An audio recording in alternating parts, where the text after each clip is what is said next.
I think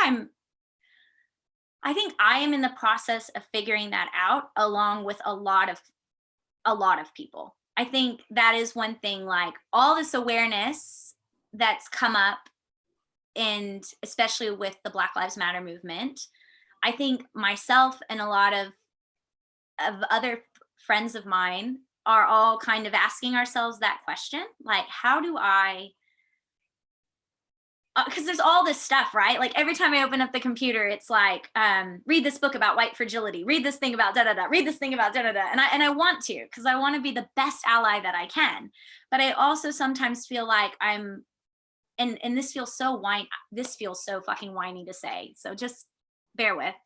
But I do feel like I'm walking through a minefield sometimes of like I could say the wrong thing.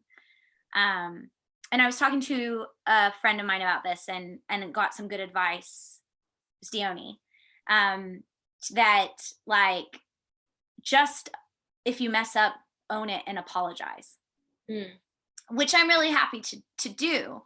I think it's just scary because call out culture is such a real thing. And as an artist, I am terrified of call out culture. And I feel like when people do mess up, call out culture does not let them say, I'm sorry, and to correct themselves, that you're just done.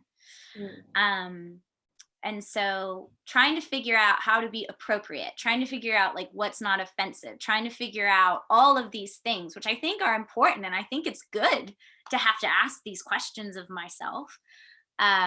It really shows how privileged I am that I've got to gonna go, oh, well, these are questions. I'm figuring it out. I'm so open if anybody wants to tell me.